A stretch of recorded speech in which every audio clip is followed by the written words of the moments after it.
Young and the Restless next week spoilers. Audra's on the spot. Next week, on Young and the Restless, Audra Charles is still at Crimson Lights talking with newbie, Holden Novak. Now we know that Audra shares a past with him.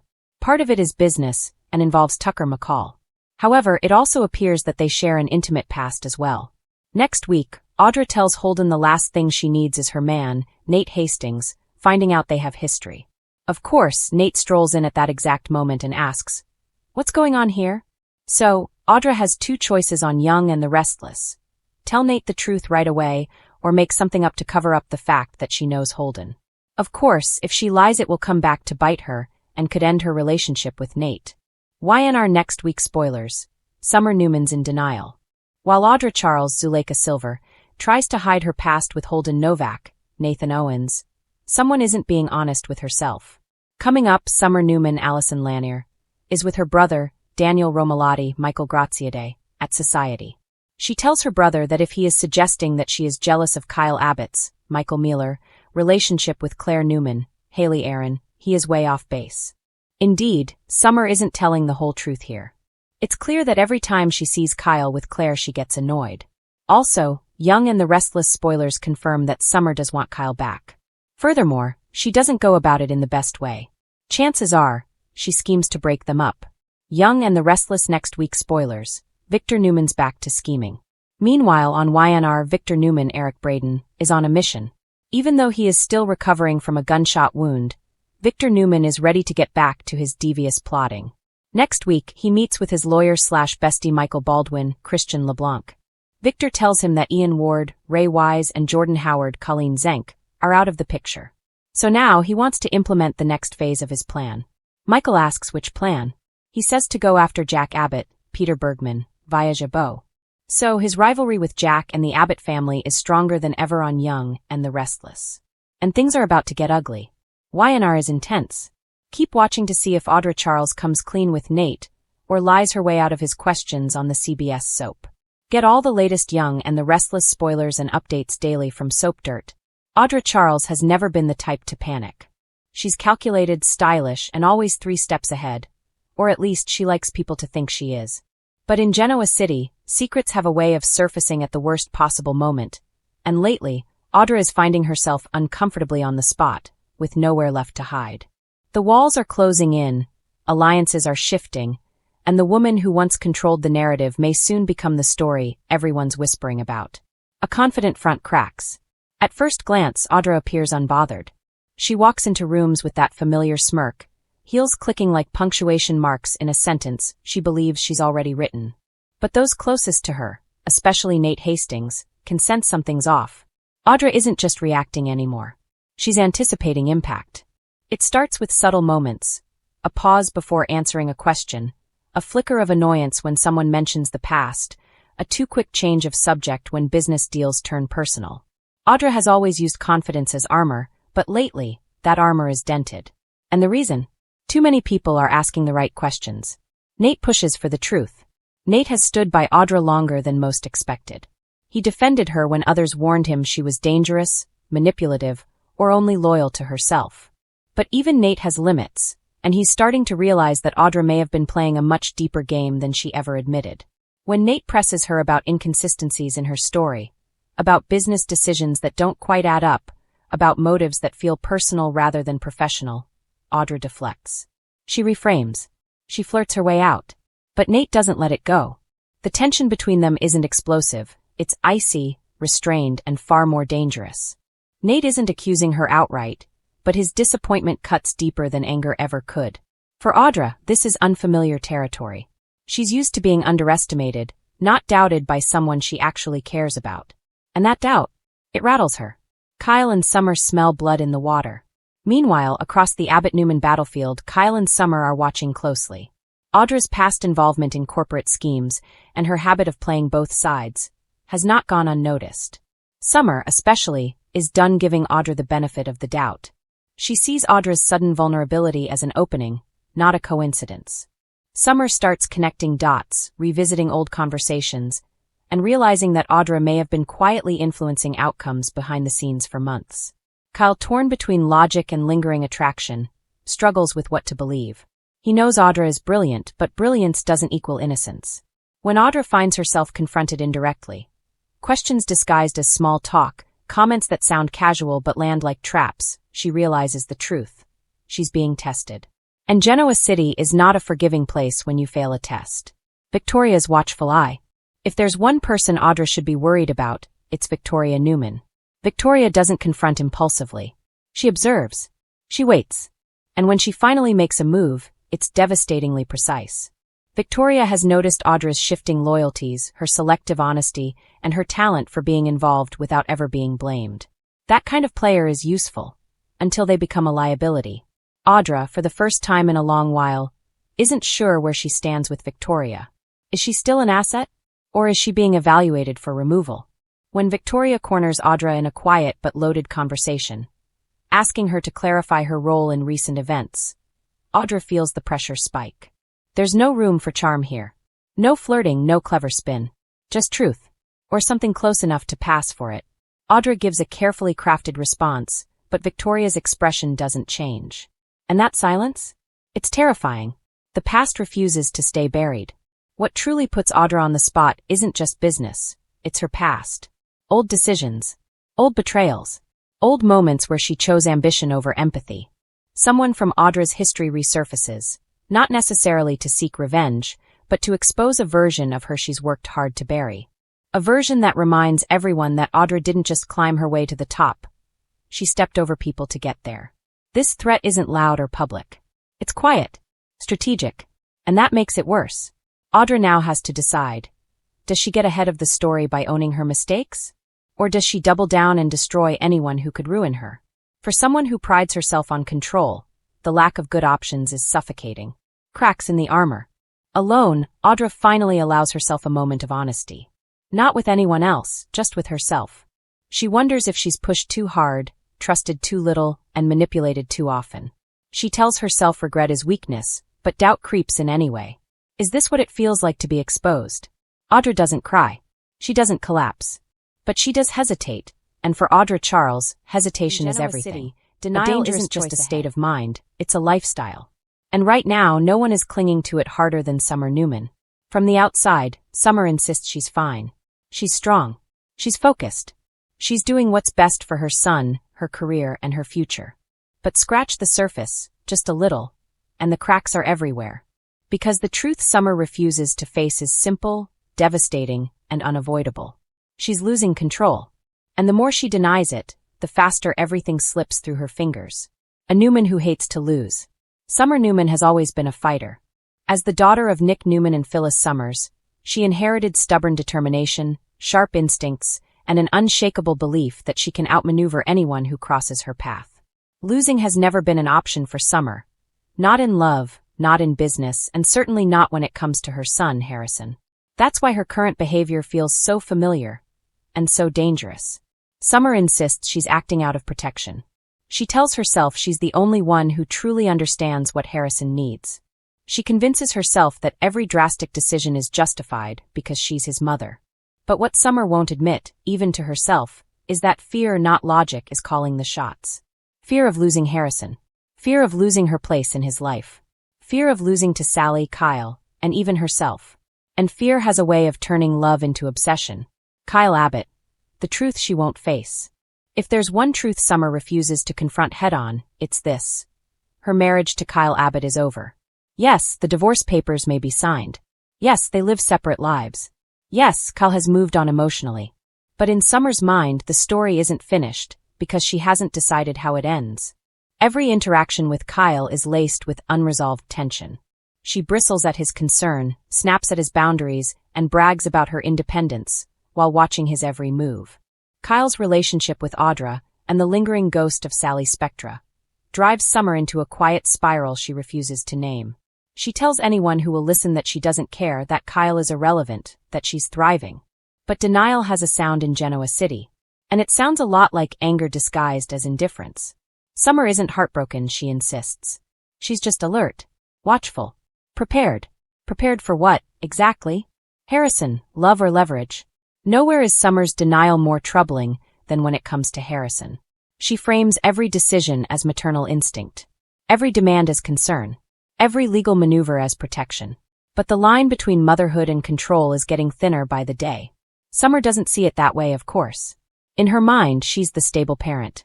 The responsible one. The one who shows up. Kyle, she believes, is distracted by work, relationships, and his complicated Abbott legacy. She convinces herself that Harrison is safest when she's the one calling the shots. But what Summer won't admit is how much she uses Harrison as an emotional anchor. Proof that she still matters, that she hasn't lost everything. When Kyle pushes back, Summer tightens her grip. When others question her choices, she doubles down. When anyone suggests shared custody or compromise, she hears only one word. Threat. Denial whispers that she's being attacked. Reality screams that she's pushing people away. Phyllis Summers, the mirror she avoids. If there's one person who recognizes Summers' denial instantly, it's Phyllis. Phyllis has lived this story before, telling herself she was right while the world burned around her. She knows the warning signs because she was the warning sign. But here's the problem. Summer doesn't want Phyllis's advice. She nods politely. She listens just long enough. And then she does exactly what she planned to do anyway. Because accepting Phyllis's perspective would mean admitting that she might be wrong. And Summer Newman doesn't do wrong, at least, not in her own narrative. The irony is painful. Summer criticizes her mother for impulsive decisions, emotional reactions, and scorched earth tactics, while quietly repeating every single one. Like mother, like daughter, whether she admits it or not. Nick Newman sees the storm coming. Nick Newman loves his daughter fiercely. But even he can see the storm brewing. He notices the defensiveness. The way Summer reacts to harmless questions like accusations. The way she frames every disagreement as betrayal. Nick tries to ground her, to remind her that compromise doesn't mean defeat. But Summer hears his concern as doubt. And nothing makes a Newman dig in harder than being doubted. Nick knows denial when he sees it. He's lived through it with Victor. With Phyllis. With himself. And the scariest part? Summer isn't spiraling loudly. She's spiraling quietly, with a smile, a plan, and a justification for every move. Those are always the most dangerous kinds. Business as a distraction. At work, Summer throws herself into ambition. Meetings, power plays, strategy sessions. Anything to avoid sitting alone with her thoughts. She tells herself that success will stabilize her. That proving herself professionally will make everything else fall into place. But business isn't healing her. It's distracting her. Every victory is hollow. Every win feels temporary. Because no amount of corporate dominance can fix what's unraveling inside her personal life. And when work fails to provide control, Summer reaches for the one thing she believes she can still command completely. Her version of the truth. The cost of denial. Denial always comes with a price. For Summer, that price may be her relationship with Kyle beyond repair. It may be Harrison's trust as he grows old enough to sense tension. It may even be the respect of the people who want to support her, but can't reach her through the walls she's built. The tragedy isn't that Summer is hurting. The tragedy is that she refuses to admit it. Because pain acknowledged can heal. Pain denied only multiplies. What happens when denial breaks? In Genoa City, denial never lasts forever.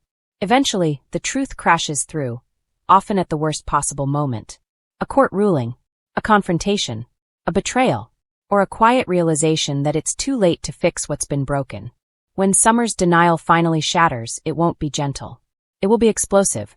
Tears will fall where pride once stood. Anger will give way to regret. And Summer Newman, so sure she was protecting everything she loved, may have to face the hardest truth of all. That the enemy she was fighting was never Kyle, Sally, or anyone else. It was herself.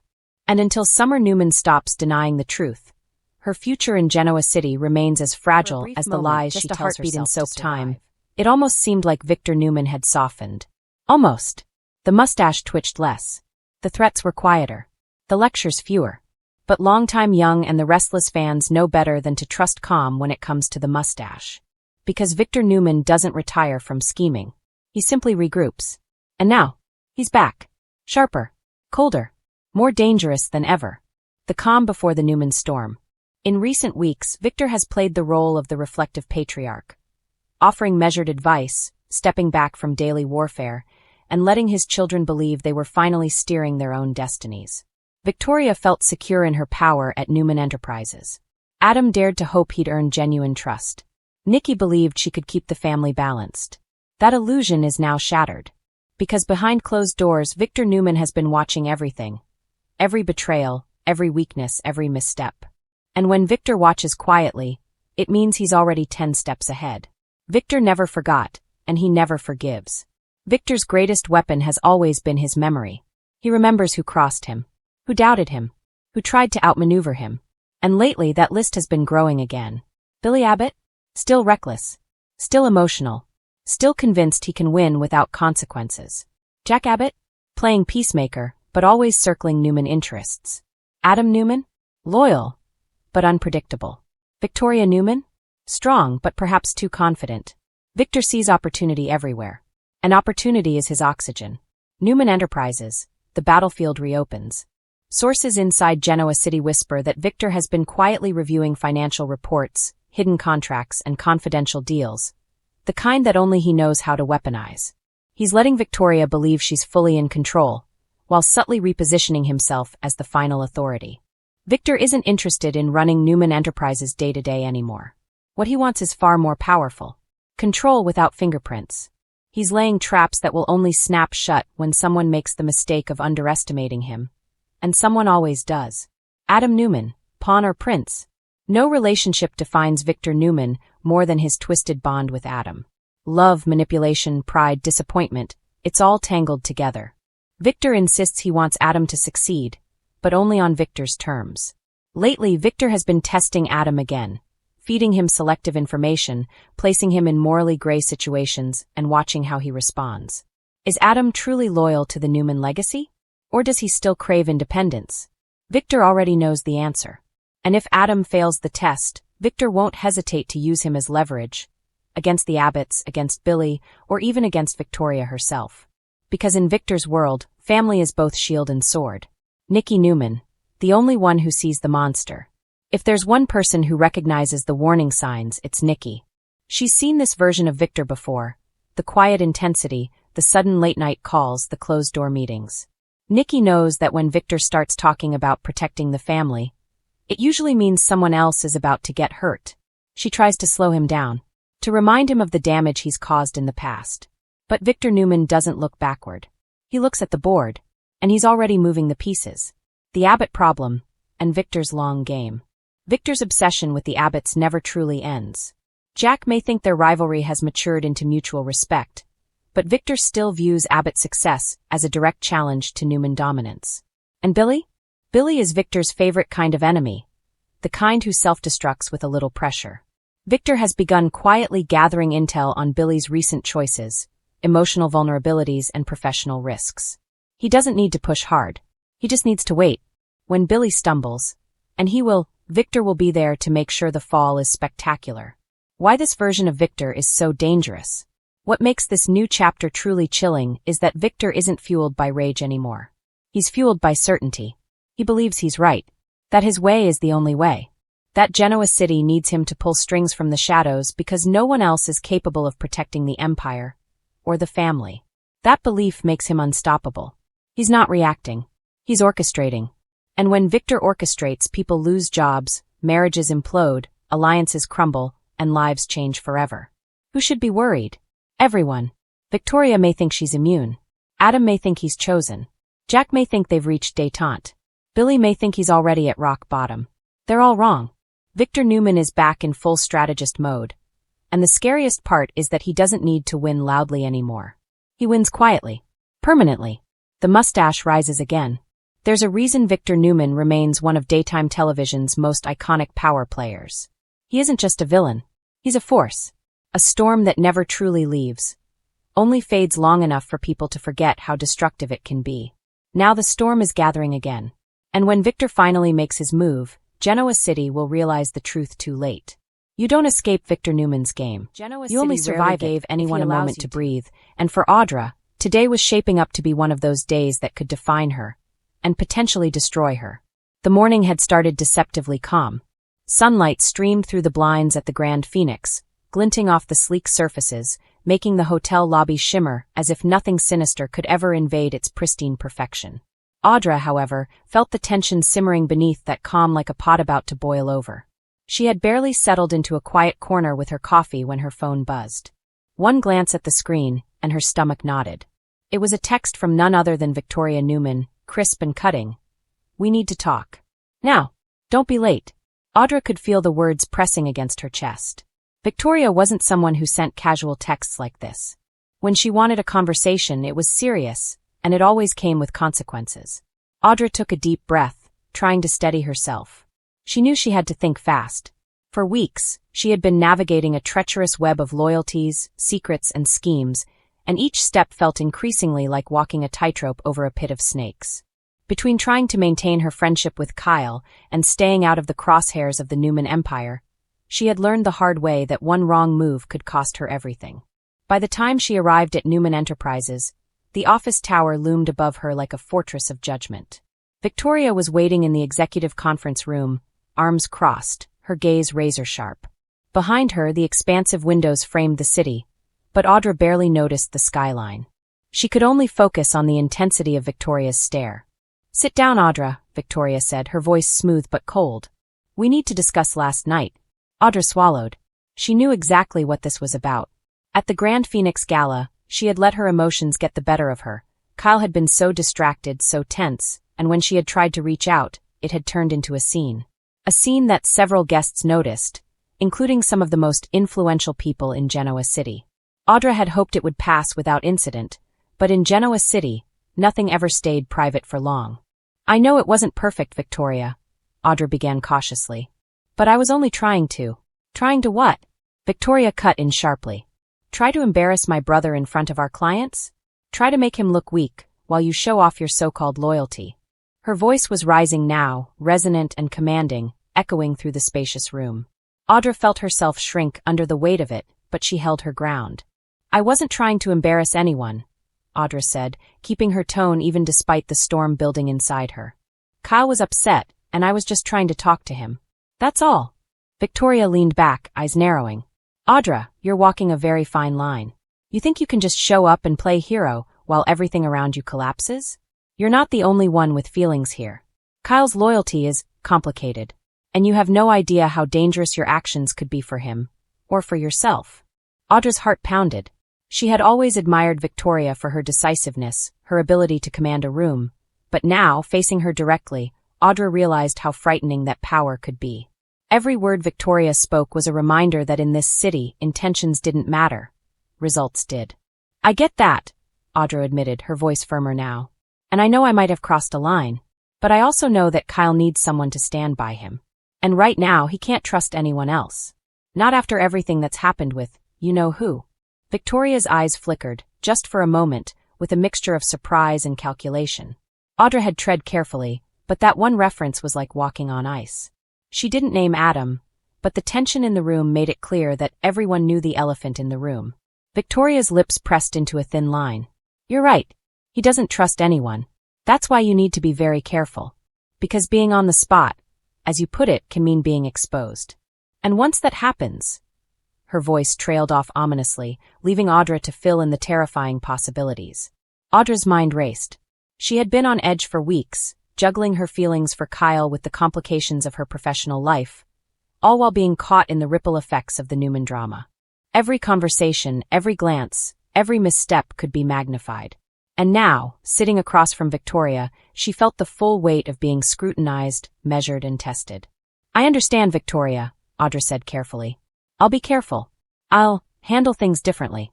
But I also won't stand by while Kyle suffers alone. Not when I can help."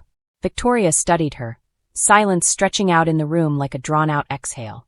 Finally, she nodded just slightly, as if acknowledging a grudging respect. "Good. Because you're going to be tested soon. And this time, it won't just be about appearances. It'll be about choices. And I need to know where your loyalties truly lie. If you falter," her gaze hardened, cutting straight to Audra's core, "you won't just be on the spot, you'll be out in the cold with no one to protect you."